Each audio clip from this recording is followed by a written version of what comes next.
This guy makes over $7 million a year as a digital writer. And the best part, I just turned 28. 2 years ago, I was working full-time on Wall Street. Now I run a portfolio of writing businesses. Like I said, can get to $1 million a month by the end of the year. in this episode, we will deep dive to see exactly the blueprint Dickie uses to make over $600K a month, how to grow from 0 followers to almost 400,000 in just 4 years, how to raise conversion rates, and how everyone can make millions writing online. I'm Sebi, and this is Scale Nuggets.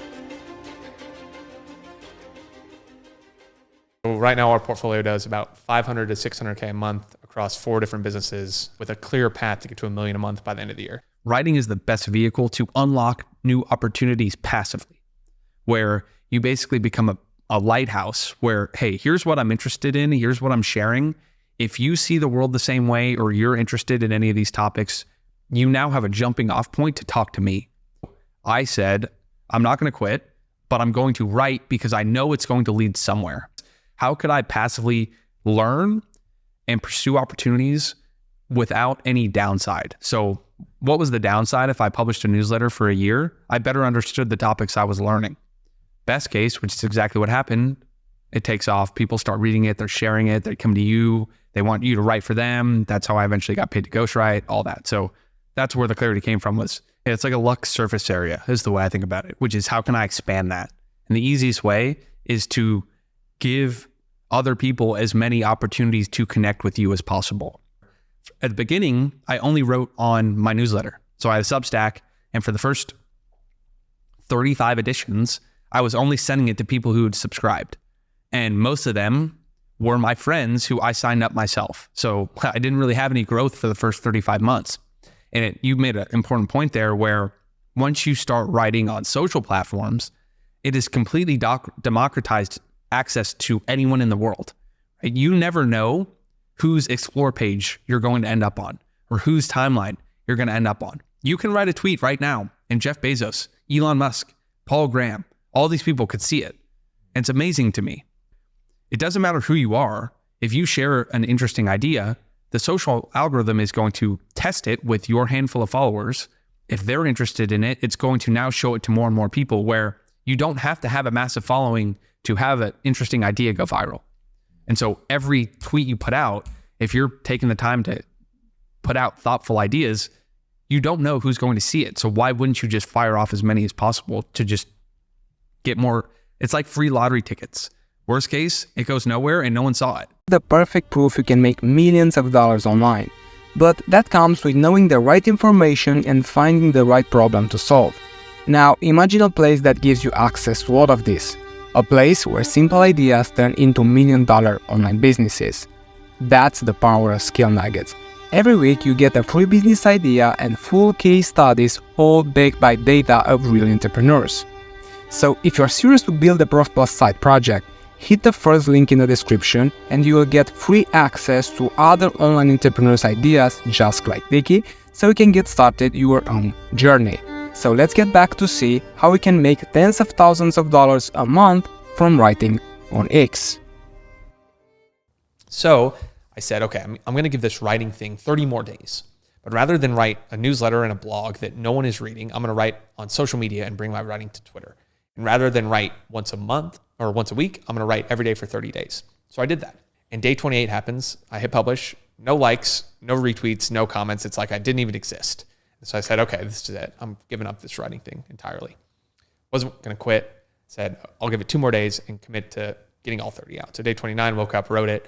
I thought I did a pretty good job on it, but I didn't have high expectations. Hit publish, went to sleep.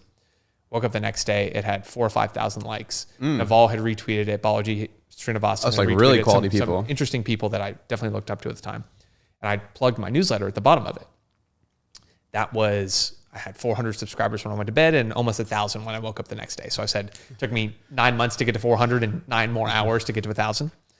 Someone came to me and said, hey, I've really enjoyed the threads you've been writing. Could you write one for me? So I did that for 3 nights, worked like 12 hours a day to do it, put together something really high quality and sent it to him.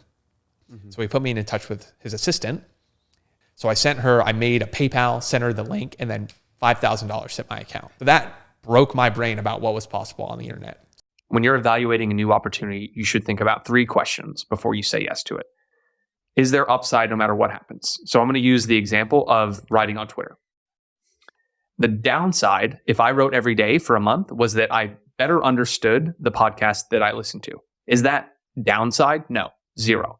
So when I took on that 30-day writing challenge, when I took on the year-long newsletter, it was the downside is there is none. Worst case, I learned. So you should have a worst case scenario that is still a positive outcome. Second, you need exponential upside if you are able to stick with it for the long term. So exponential upside if it works out. So writing on newsletter, writing on Twitter, that's exactly what happened. I unlocked that exponential upside. And then third, you need to be able to stick with it. Can I stick with this long enough to see the benefits of compounding? Nice. If you can say yes to all of those, so there's no downside, I still learned something, there's exponential upside, and I can stick with this long enough, you have a potent combination to eventually do something that you could do for the rest of your life. I had a couple different ideas I was going to work on. People were asking me for it. So what did I do over the prior 35, 40 days? I wrote a podcast summary. So everyone was asking, hey, could you put all these summaries somewhere that we could download? So they came to me asking for the product idea. And I said, of course. Distilled everything into like this. It's still for sale. It's $29. A podcast summary, like compendium of all the podcasts I listened to that year. Again, work that I was going to do already that I just added 10% more that people could buy. And I launched that to my email list. I launched it on Twitter. And then I made another like $500. That was the full like 3-month monetization picture was ghostwriting client hits 5,000, try to launch a podcast subscription, podcast summary. Doesn't work that well. Not a big problem. Validated a new problem. Worked really hard to fulfill on it. Made it even better. Sold it for $99, 25 grand, and the rest is history. The infinite game, and we're playing this right now.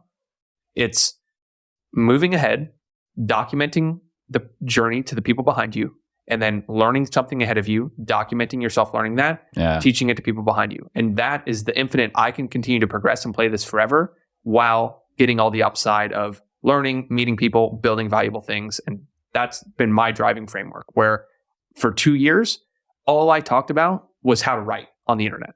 All I did. I wrote hundreds of threads, built hundreds of thousands of Twitter followers, just talking about one thing. How do you write well? I studied all the people in front of me, distilled all those frameworks. And now I'm at a point where what's next for me? Well, I'm trying to get the business to this point. I'm going to go learn from the people ahead of me. I'm going to distill that and then continue to kind of document this journey all the way to 100 million and beyond. Our preferred lead generation magnet of educating someone via a 5-day email course that takes them through either steps or mistakes or frameworks or lessons that do a couple things. It trains people to open your emails. It's going, okay, I'm going to deliver value. If someone writes 5 high quality emails to you in the first 5 days of knowing them, your trust goes from 0 to very high very quickly. People just build a little bit of a like trust resonance, I think, with text over video. Like video, it's good for long term, but immediately I'd rather read someone's writing and like say, okay, you've clearly thought through this. And that's what they would come to you and partner with you on. It's not generating attention, it's generating conversion. Wow. Like no one needs more attention. They need better conversion of that attention.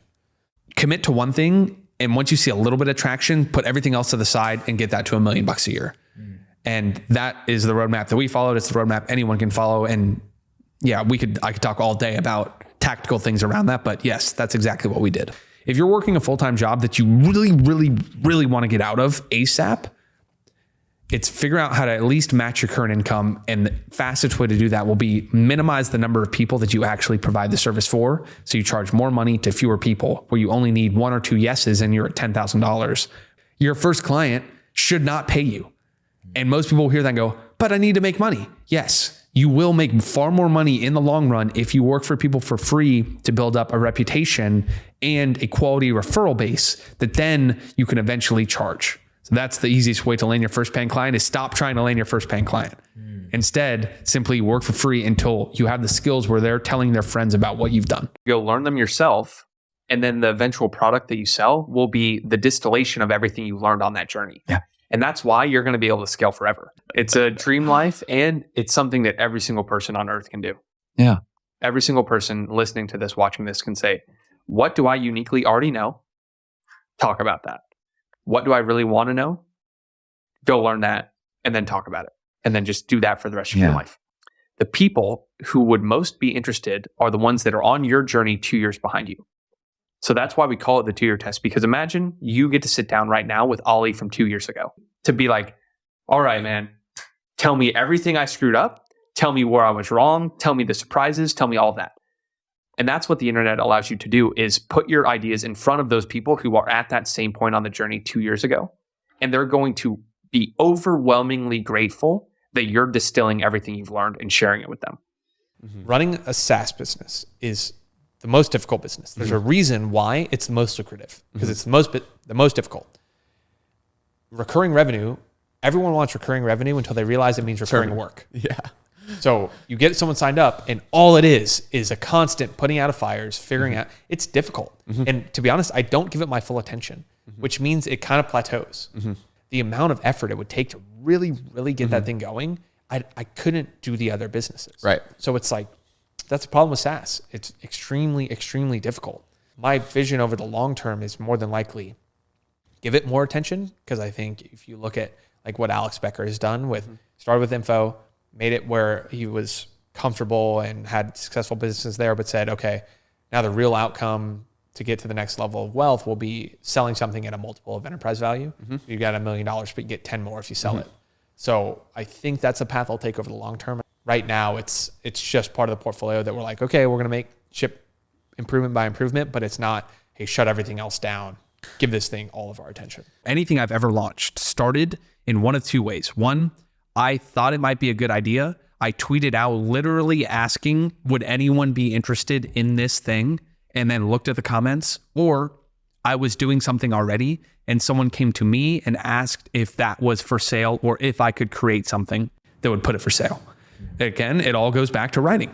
I was putting ideas out there, attracting people who are interested in the same things that I was, and then just listening, where people think that you need this massive audience to launch something. You need to solve one person's problem. The scale of the internet guarantees that if one person has that problem, thousands have it as well. So at this point, over 10,000 people have taken Ship 30. That's not even scratching the surface of all the people who want to write on the internet and need some kind of accountability to help them do that. But how it started was I literally tweeted out who would be interested in this, got that validation, and then iterated from there. January 2021, the entire year, we had this formula: write Twitter threads, link to our newsletter, sell Ship 30 every couple months. And we did $1 million. Like one product, one avatar, one channel. One product, Ship 30, one avatar, people who wanted to start writing online, one channel, Twitter. That's it.